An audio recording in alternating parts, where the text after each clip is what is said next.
We're back. We're back. We're back. Season four, baby. Listen, we're in season four of Let's Talk with Stanley Doucette. My, my, my. Who would have ever thunk it?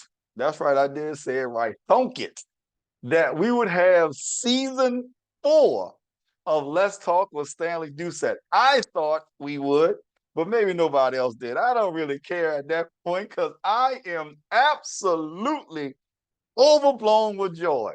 We live, baby. We live. I'm so excited. Just listen. Season four of Let's Talk with Stanley Doucette. I am absolutely thrilled. Today, I did not want to come up with a actual topic and whether it's empowerment or sports or business. I didn't want to do any of that. I just wanted to kind of talk to the family today. That's it. I just wanted to talk today. Yeah, I have a lot to say. We've been on hiatus and now we're back live. Shout out to everybody. Let's do our commercials. Yeah, let me get those out the way. Go to all of the social media platforms. Let's Talk with Stanley Doucette. Facebook, Instagram, Twitter. Oh, I'm sorry, it's not Twitter anymore. It's X, LinkedIn. Go to all of them. Like, share, subscribe. Call your cousin, your uncle, and your people in them, and let them know we are live right now. As a matter of fact, if you're not driving or doing something dangerous, pick up the phone, text somebody, and say, "Listen, go to onevoiceradio.com and listen to Let's Talk with Stanley Doucette right now live. If you're catching this as a recording later on, listen, simple. Go to Let's Talk with StanleyDoucette.com. You can download all the previous seasons, 1, 2, and 3, starting season 4 today. We just, I'm just tickled that we're live. We're live, we're live, we're live back with season 4. It's so much that have gone on in the world, family. Whew. When we went on hiatus, there was so much going on, and it seems like there's even more going on today. Listen, if you're looking at me on the YouTube channel, you got to go to the YouTube channel and check that out, what I just did. Hi, hi. Let me shout out to all of my family, friends, loved ones, associates, all of my beautiful girls. Hi. Just a shout out. I'm just happy to just happy to be back on the air. How y'all? How's y'all's darn? So let me shout out everybody to from Australia, Antarctica, New Zealand, um, the Middle East, the European Union, the African Union, the North American folks, all of the Caribbean continents, the Caribbeans, everybody. I just want to say hi to everyone. As y'all can see, I'm really excited to be back. Yeah, I really, really am. But I do want to say to everybody, first of all, Happy New Year. Happy 2024. I know some of us had an incredible 2023, right? Now, incredible depends on how you look at it, what type of incredible you're talking about. And then some of us had a not, I'll just say, not so good 2023. I understand. We went through some challenges. We went through some growing pains. We went through some things that we never thought we would go through in 2023. But yep, we went through it. And some of us are still pushing through some of the things. It doesn't matter. Listen, it's 2024. Happy New Year, right? Let's get into some things. I just want to do like some quick hot topics, right? So there's a lot that goes on in the world. There's a lot that go on when we developing these podcasts. There's a lot that go on in people that are doing business, sales, spirituality, all kind of things that go on. But today in these hot topics, I want to. I'm a poke. I'm probably gonna poke the bear a few times today, but I'm gonna talk about some things. So I want to talk about some things that have been really, really sizzling over the last couple of days and weeks, right? And but one of them, before we get into some of the entertainment side, I want to talk for real, about some of these NIL deals and what does all of that means. Um, Name, image, and likeness. That's what it's called for. A lot of people are looking at it for college football, high school athletes. And it's simply just allowing those student athletes, as a lot of people like to call them, to get paid off their name, image, and likeness. Okay. Now, being a former athlete, yes, I did play college baseball and all of those wonderful things. But when you're talking about name, image, and likeness, right? Um, there are some pros and cons, right? There's some pros and cons. Let's keep it a buck, y'all. I don't think anybody in their legitimately right mind have an issue with student athletes getting paid for their name, image, and likeness, considering the NCAA have made billions with a B. That's B as in boy, billions of dollars off of these young men and young women playing these particular sports, right? Most people hone in on the football side of it, and that brings in the most revenue, probably in most college schools. Most of them. Some of them don't even have football programs, but for the big boys, those football checks that is written to the athletic department, for the most part, it carries most of the other sports. So let's say, for an example, I forgot the numbers now. But let's say some of the bigger SEC schools, Southeastern Conference schools, they make hundreds of millions of dollars just in the football program. Now, let's say you one of the bigger schools and have had some national notoriety. So you get a lot of great athletes, and let's say they make $150 million, right? They take that $150 in the athletic department and begin to pay for some of the lesser revenue type sports. Like, let's say tennis may not have the revenue football have. Or let's say the golf clubs or the golf team may not have the revenue, or field hockey, or some of those smaller sports may not have the revenue coming back.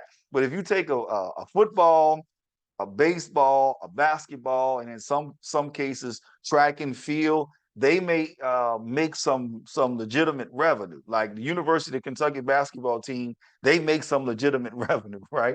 But if you take out some of those sports, the other sports don't necessarily make that level of revenue. So a lot of times the schools divvy that up to make sure they cover the cost of everything, which is great. Here's where I have the issue with, right?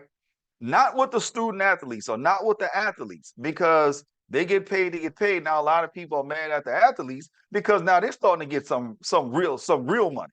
They're starting to get some real money. And now people are saying, well, that's too much money for them to have, or that's too much of this, or that's too much of that. But it was okay for years upon years for the athletes not to get paid any money. And people say, well, we're paying for your education. Okay.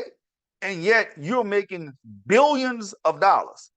See, I don't see that, because if the athletes were not there, you would not make billions of dollars. Now, I'm also not saying each athlete need to be a multi-millionaire as a collegiate, right? Or a high school athlete. I'm not saying that. But what I am saying is they have to have a fine line. Here's where the challenge come in. And I know my mentor is probably going to bite his lip off when I say this, because we talk about this a lot.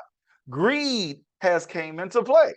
The word greed, greed, greed, greed, because it's not about the athlete. It's not even about the schools anymore. It's about what alumni or alumni organization can actually come up with the most money to put the bag out there to get the best high school athlete.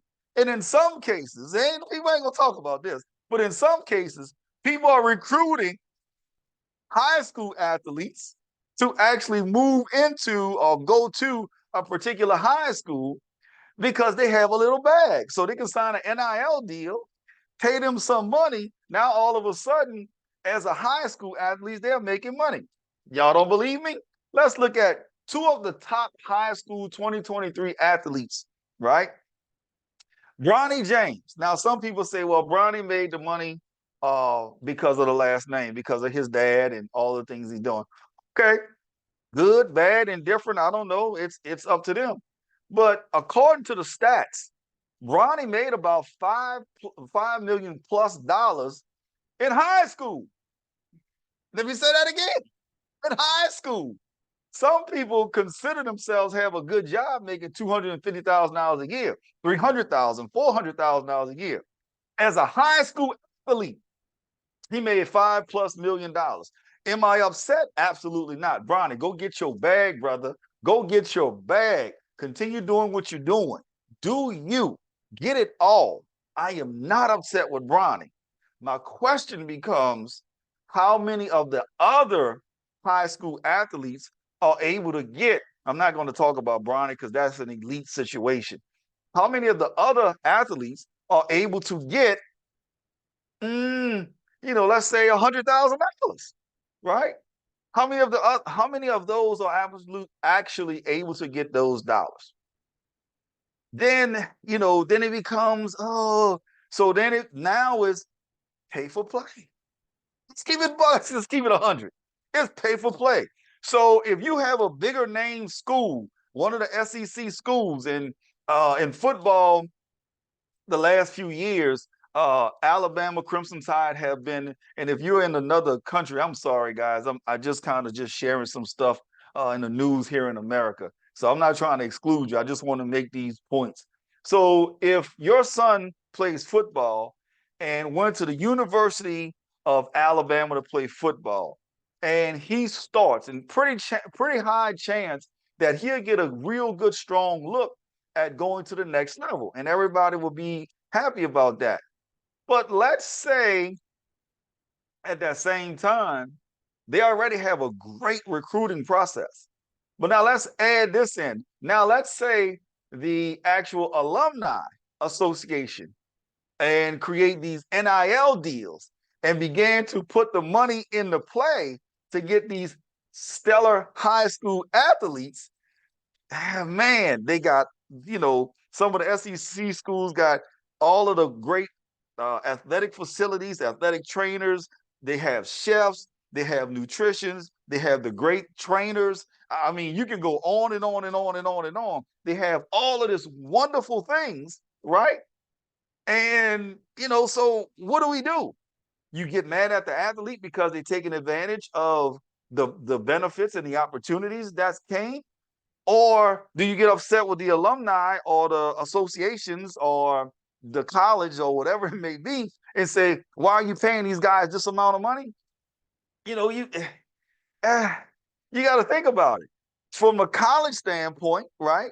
They want to bring in that revenue because now they have more students come to their schools, which continues to keep the doors open and get more money and more money and more money. And then that goes to the president and all of the different faculty and staff members that get raises and all of those other things based on performance. And now you have these bigger graduating classes. So that's on the school side. The athlete side, they're just flat out getting paid. Let's get paid. Let's get paid. Before they even go into the NFL or NBA or MLB, they already getting paid. So now they have that money. They're not even thinking like, hey, listen, I could do this. What's the young lady name out of Iowa? I can't think of her name. I think it's Caitlin or something to that effect. And forgive me, guys, I can't remember her name. So don't beat me up. Don't beat me up. But the young lady from out of Iowa, the shooting guard out of Iowa, she is cold-blooded. I mean, she is fierce. Here's the thing. Somebody said in one of the sports anchors, I think it was, said she might have to take a literal pay cut going to the WNBA. This for a second, taking a pay cut, going to the NBA, to the WNBA from what she's making at Iowa. Man, are you guys kidding me? That's saying a lot. So you have to look at it. Are you mad at the college? Are you mad at the athlete? You mad at everybody? Or is greed just taking over? See, now it begins to open up a divide between the have and the have-nots. Now, I am an absolute proud member of a HBCU. I graduated from an HBCU, Southern University in Agriculture and Mechanical College in Baton Rouge, Louisiana. Shout out to the Jags, my fam. Love y'all. But there's a big difference between the NIL deal that you're going to get at Southern and the NIL deal you're going to get at LSU. It is just that simple. I recently took a over the holidays, one of the holidays, I don't remember what it was, but my daughter, my youngest daughter, and I, we took a trip. We went to Southern and we went to LSU. Laughing because my daughter, shout out to the fighter. My daughter, I love me some Gabrielle. But we went to Southern. She was all excited because she had an opportunity to see what college I went to. And she saw, no, there wasn't too many students on campus. So she had a chance to actually see it up close and personal. So she had a chance to see um, all of the buildings and the math building, the science building, and so on. She had a chance to see the band room. She had a chance to see what we call a mini dome, the basketball arena.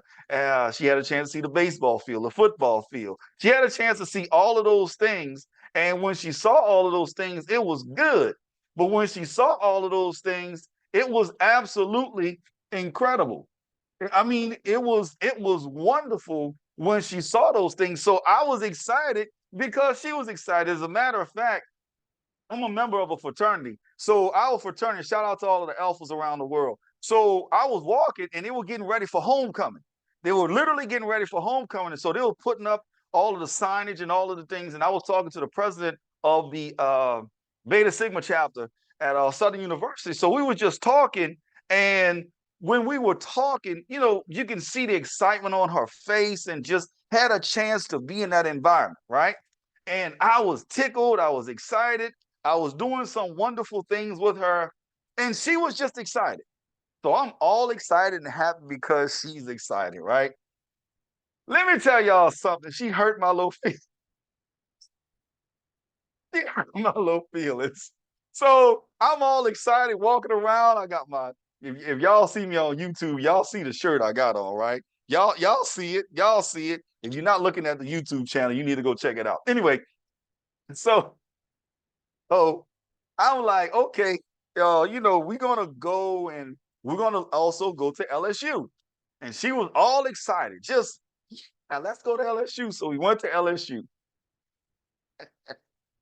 You know what? She hurt my whole feelings.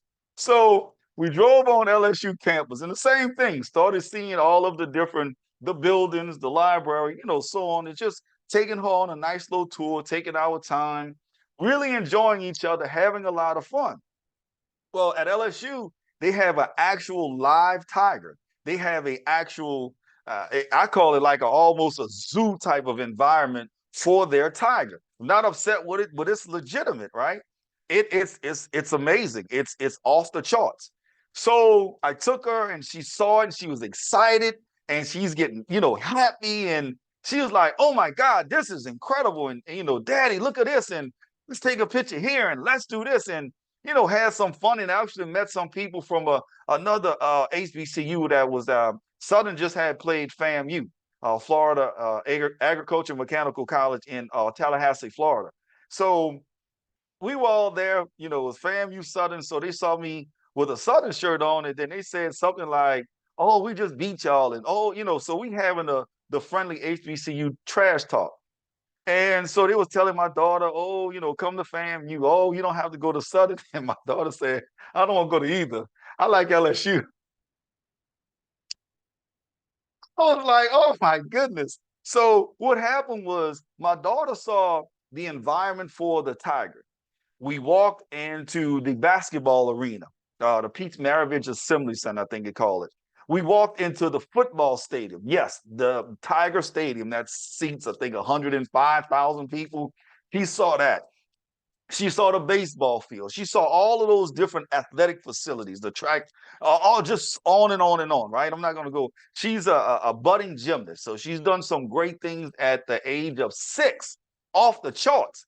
Already won 2 state championships. So she's doing her thing. So you go into the assembly center and just imagine you see gymnastic stuff set up, and she's a gymnast, and she see this. I took her to see the mini dome, right? And she's like, "There's no comparison." Here's why I'm sharing all of that. There's a difference between what some of the bigger schools are doing and some of the not so big schools. I love Southern. I absolutely love Southern, but it's not as big as LSU, right? And the numbers and the things that they're doing at LSU is attracting more and more individuals. It attracted my daughter at 6, and she was like, I love this. How can you compete with that? Well, that goes into the NIL deals, that goes into how the football team and baseball team and basketball team making these tens of millions, in some cases hundreds of millions of dollars to put into education and to put into other things. So you got to look at it both ways. You got to look at it as the student athlete or the athlete on the NIL deals. Is that fair?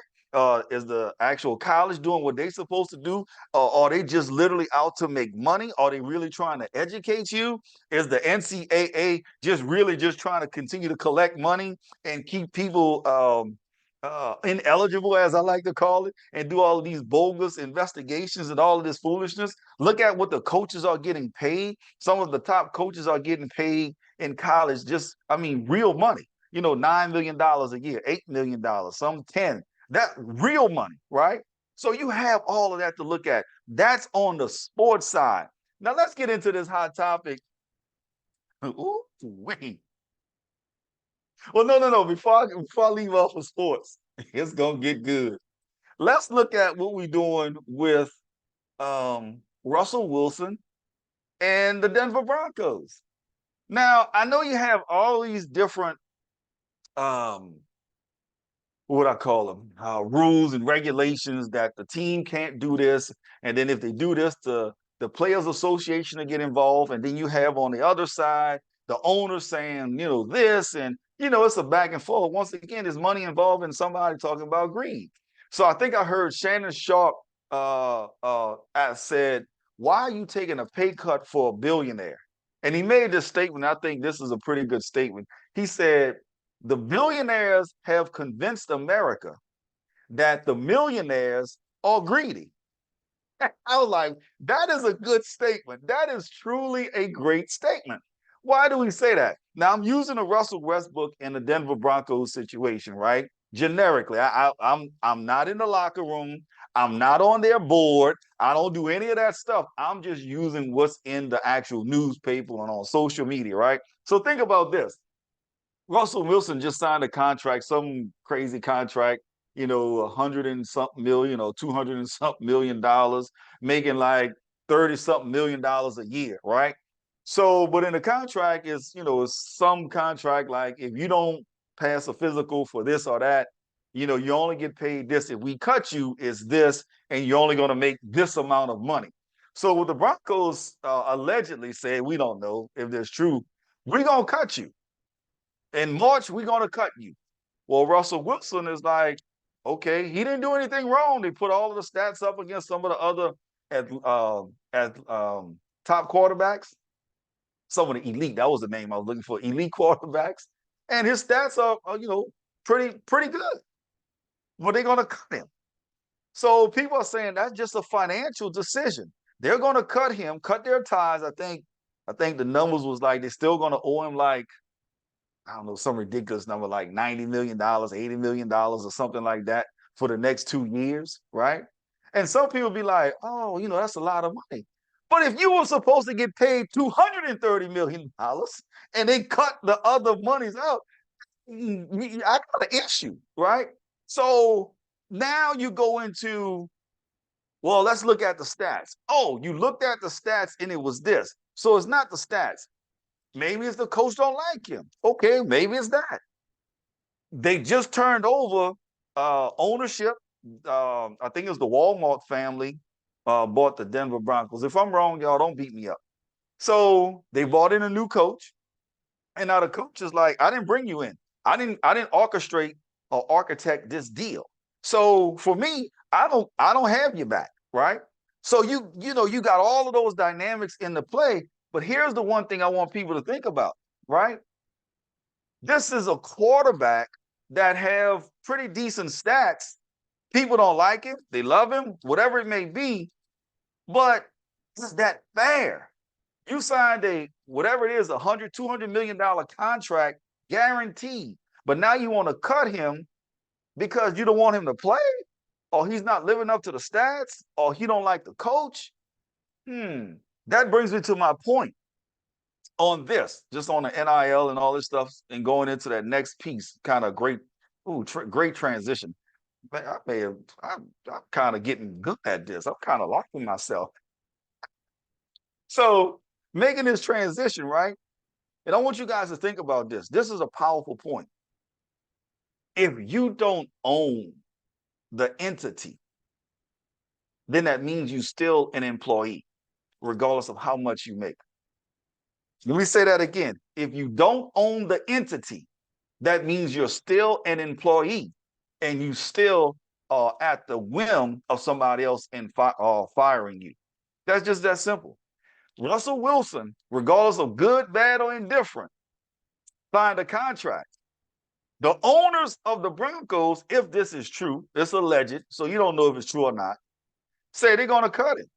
They're going to write him a check for $80, $90 million and say, all right, have a good day.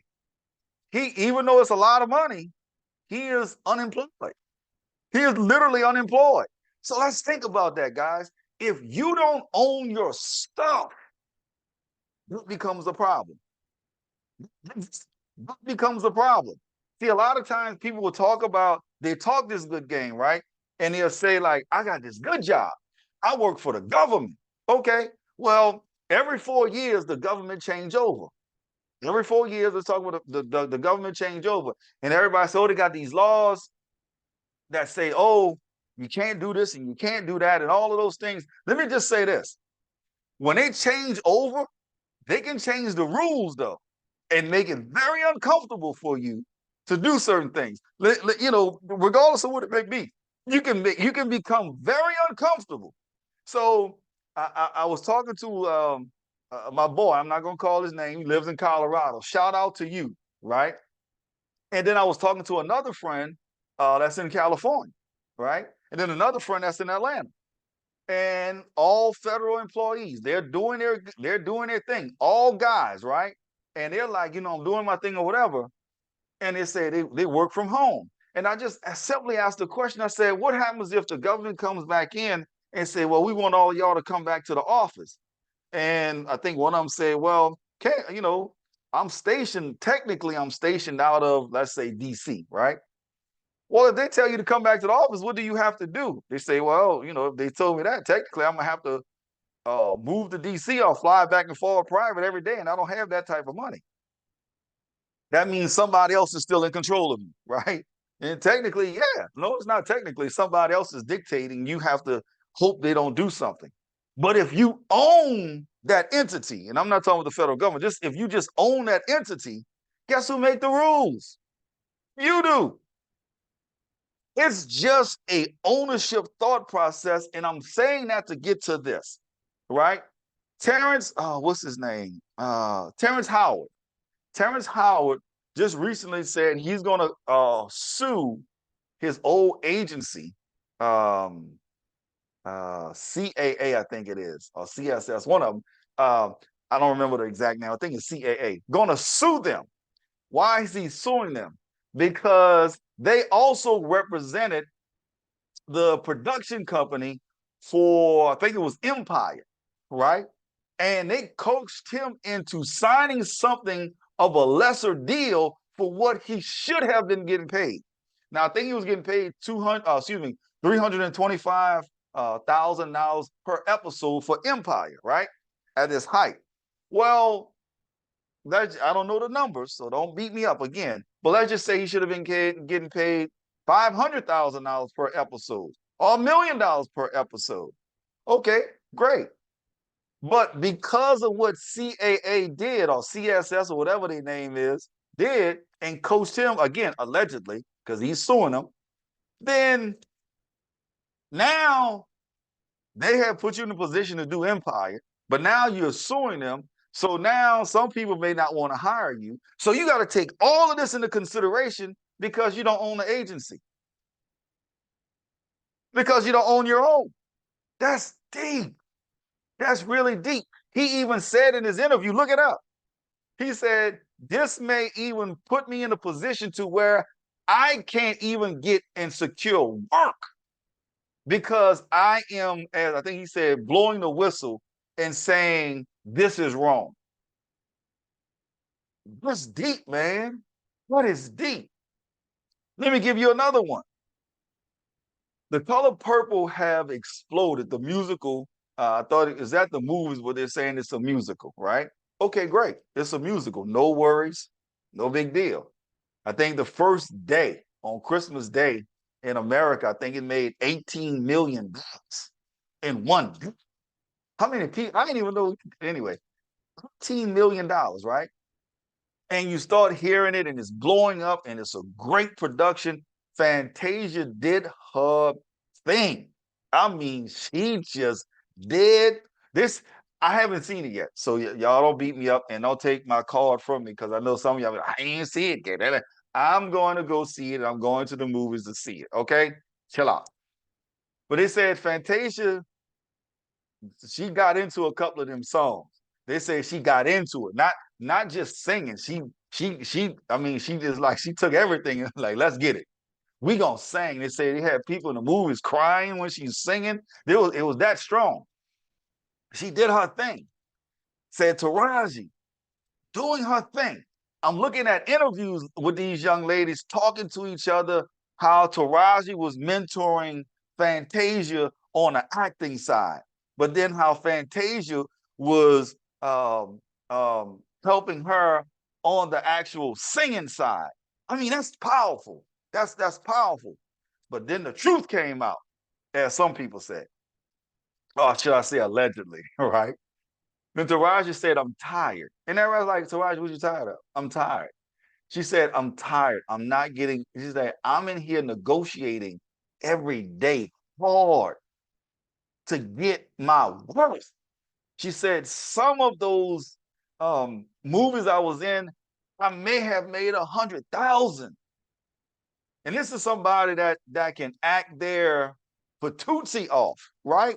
Doing her thing. And she's just tired. And then she broke it down. She said, let me give y'all this example. Let me break this down. She said, off the rip, let's say you got $10 million for a movie. Off the rip, Uncle Sam taking 50%. So now you're down to 5. Now you got to pay your team. Let's say that's 30%. I'm just using that as an example. I don't know, I forgot the numbers. They don't take 30% of the 5 million. They take 30% of the 10 million. So now that's another 3. So now she's walking home with $2 million, but on paper, she did 10. Well, that's big right there. Y'all talk to me now. That's a big lick, right? But now if you put that in terms of $100,000, now you're down to 50,000. Now you're down to $20,000 for doing a movie that you got Academy Award nomination for. Y'all, let's get real with it, family. Let's get real with it. That's why when I think about this stuff and I think about how powerful we collectively as African American men and women could be with their just by owning their stuff. How many people in the music? Y'all remember Prince? Prince is an icon. Prince is powerful. Purple Rain Man himself. And they started talking about why did he go independent? And there's some other individuals. Master P did it in the rap game, and and so on and so on and so on, and how he started doing different things, right? And started owning his catalog. And I remember, I think it's not recently, but a few years ago, LL bought his catalog back, bought his catalog and owned his masters. And so many other people now talking about their masters and what's the difference between a 360 deal and distribution. And I don't know all of those terms, but what it started doing is people started to become smarter and smarter and smarter. And now because they started owning their own, look at how the numbers began to skyrocket. Look at what happened when you start talking about owning your own. Look at what happened with Jay-Z. Started owning his own. Look at what he's doing. You take that money and you start flipping it. You get into cologne. You get into spirits. You get into champagnes. You get into all of these different things, clothing. Then you get into sports and entertainment. Now he's doing something with the NFL and so on and so on. And now you start stacking money on top of money on top of money.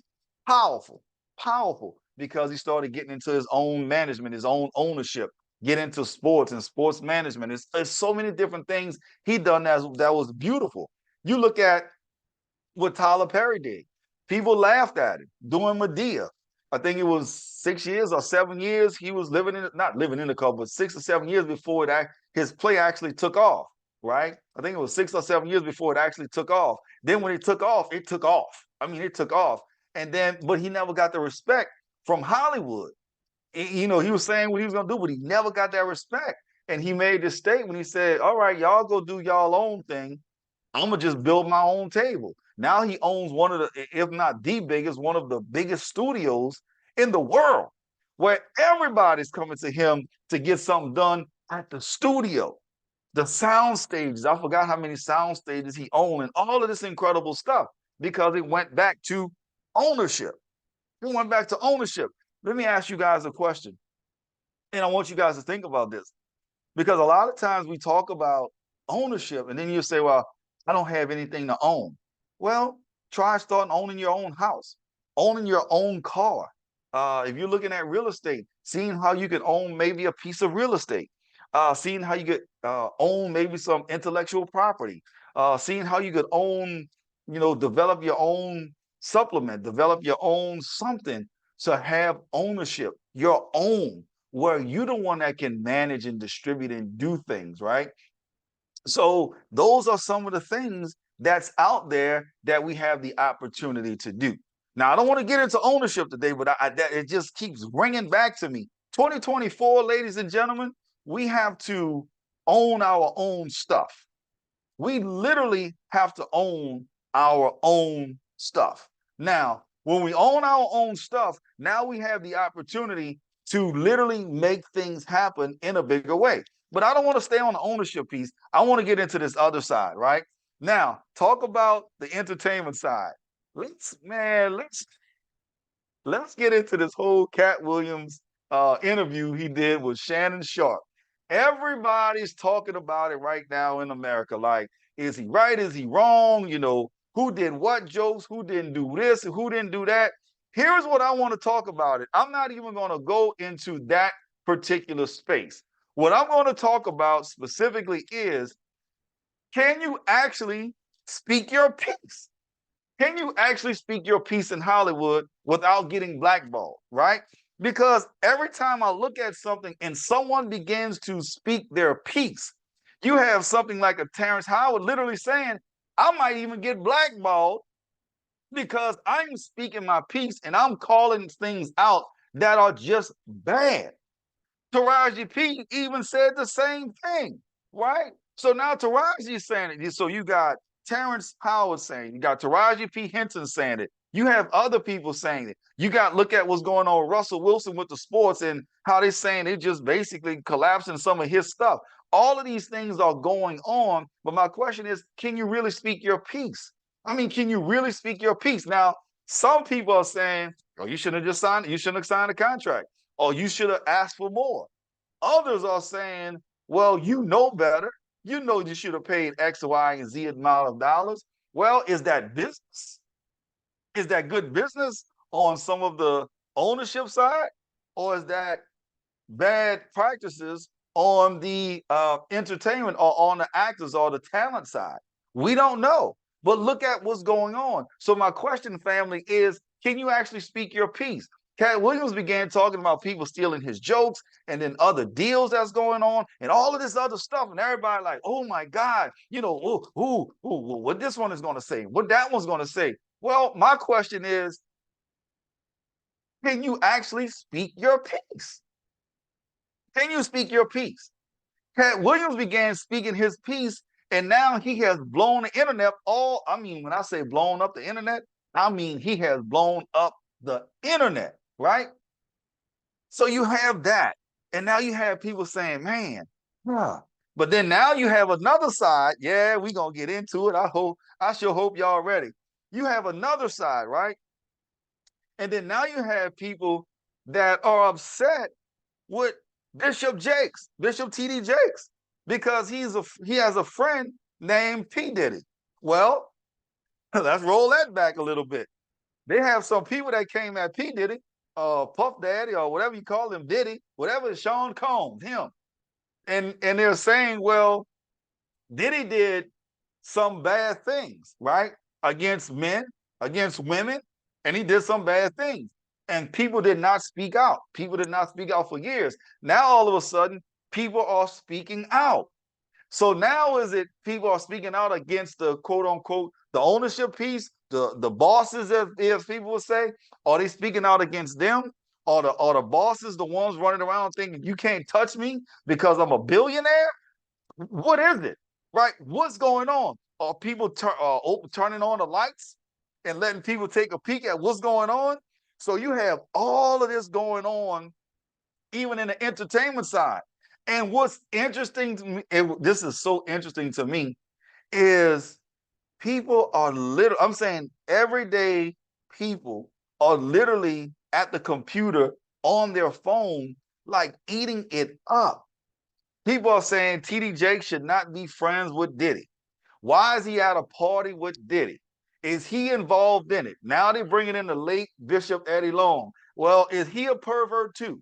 And, it's mind-boggling because only the people that was there know what's going on. But man, let me use one of my ACT words. But everybody is certainly pontificating about it each and every moment.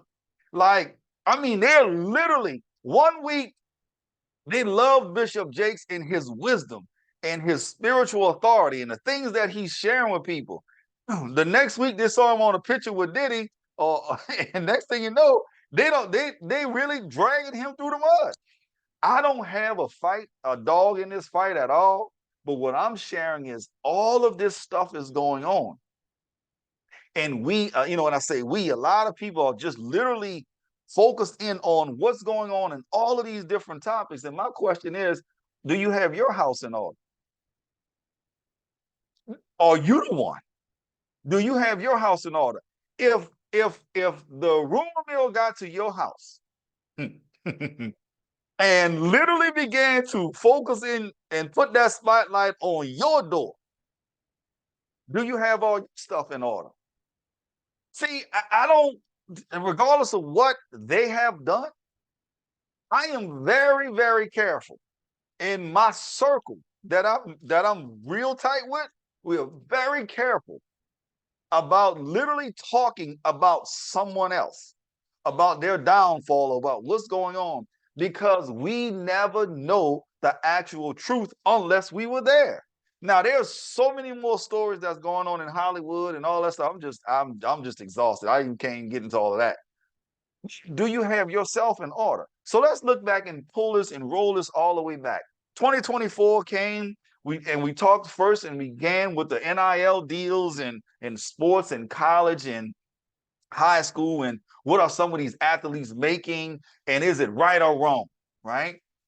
We talked about ownership and having that in place because of what's going on with like a Russell Wilson or a what's his name, Terrence Howard or Taraji P. Because if you own a production company, you're the one that's writing the check. You write your own check, right?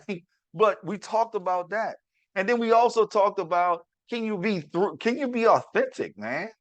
Can you truly be authentic? Can you be authentic? We talked about Cat Williams and he began sharing some of his stuff. But my thing is, can you truly be authentic without being blackballed? Or you just have to just suck it up to go mix, what I call it, to put some money on the table or to feed your family, and try not to blackball or just turn your back. Some people say they walked in on different people having sex, and it's like, okay, do I say something or do I just close the door, turn around, act like I didn't see it? Some people, that's a lot of pressure, right? Other people, it's like, man, it's been going on since the beginning of the time. It's whatever. Just make sure my check don't bounce. Let me put my check in the bank, and we're gonna keep it moving. What is it? Where do we stand? How do we make this happen, right? How do we get to this place? Lastly, I'll just say this: 2024 family, Let's Talk with Stanley Doucette is going to be just wonderful. It's going to be off the chain. It's going to be different. I am always looking to interview and to talk to people on an average, from an average standpoint, right? Some people that's just out there making it happen. It can be a trash collector. It can be it can be a pastor. It can be a pastor with a small church. I'm not talking about the mega church. It can be somebody that got 20 people. in their congregation. Hey, I'm open to talk because I believe that's where the heartbeat is of the world. I'm looking to talk to some of my people in Europe, some of my people in Africa, because that's where the heartbeat of the world is. It's not what you see at the elite, but it's what you see on an everyday constant basis. And I have not even touched the wars. Yeah, I say wars plural. I have not even touched all of the dust ups and all. I haven't even touched that. Right? We haven't even gotten into politics and the political scene. We haven't talked about if Trump's going to run and he's not going to run. Should he run? Should he not run? We haven't even talked about that. We haven't talked about is Biden too old or is Kamala really running the country behind the scenes? We haven't talked about none of that. But trust and believe, 2024, we're going to get into it. We're going to make it happen. We're going to talk about things and we might touch some buttons, but we're going to talk about it because we want to make sure each and every day that we're going to empower the everyday person to become bigger, better, stronger, faster. I love you guys, man. Listen, it is 2024. And I don't know, some people make New Year's resolutions still. Some people have goals. Some people have, what do you call them? Vision parties, vision boards. Some people going to the gym, all of those different things. Out of whatever it is, just complete it, follow it through, write it out. Make it simple. Make it plain for yourself. Get an accountability partner. Talk to some people at your level or higher, right? Make sure when you pray that after you finish praying, follow through with what it is your creator have told you to do. Just follow through. Make some things happen. It's going to be a better year. I don't know about y'all, but Let's Talk with Stanley Doucette show, One Voice Radio, One Voice Worldwide, all of the companies that I'm affiliated with. Oh, we're going to have a stellar year. It's going to be a banner year, and it's going to be off the chain. I'm so excited to be here with y'all. I can keep going, but I'm not going to hold the show that long today. I can't wait till some of my guests come on. I'm listen. It's just going to be different. It's it's going to be different, and it's going to be different in a way where it's going to empower you, uplift you, do some incredible, wonderful things. I love you guys. Listen, we're about to roll out of here, but the one thing I want to ask you guys is to do me a favor. Go to Let's Talk with StanleyDoucette.com. Look at this show, all of the previous shows, all the previous podcasts, all of season 1, 2, and 3. They're all there. Season 4, we're listen. We in it now. We in it. We in it. Season 4, episode 1. We in it, baby. So let's look at all of those. Go to all of the social media platforms and please go to YouTube, our YouTube channel. Look at some of the crazy faces that I make. Now, I'm not making too many crazy faces today, but yeah, there are sometimes I have these crazy faces, and y'all, it's just off the chain. Yep, it is just off the chain. But I wanted to be here with you guys today. I couldn't wait to start talking on Let's Talk with Stanley Doucette. I love you guys all around the world. Thank you for all 170 plus countries that tune in. Thank you guys for the love. Thank you guys for the emails, the text messages, the like, when you coming back, all of those wonderful, wonderful things. I appreciate you guys. To all of my friends, my close friends, my tight friends, as they say, my ace boom coons, my what do you say, my close inner circle, my tight knit friends. I'm not gonna start calling y'all names because if I forget somebody, it's gonna be a problem. So just know that I love you guys. Thank you guys for listening today. Please, please, please share the information about the show. Please share the information about the show. Please share the information about the show. Like it, subscribe it, forward it, send a text message, an email, and just make sure that you guys get the word out. And we're going to continue to keep getting the content out. And listen, if you find it in your heart that you want to do a donation, go to Let's Talk with Stanley Doucette in the middle of the page. It got my, I think it's a PayPal link on there if you want to donate. $5 or you want to donate $50. It all goes back into the show. I don't take a salary from the show. It goes right back into the show where we can continue to uplift and bring more content to everybody around the world. So with that being said, I love you guys. Wow. Yes, sir. We back, baby. We are back. So I'll see you guys next week on Let's Talk with Stanley Doucette. I see you guys on the beaches of the world. God bless, and I'll see you. Happy New Year. Happy 2024. Let's get it. We out. Peace.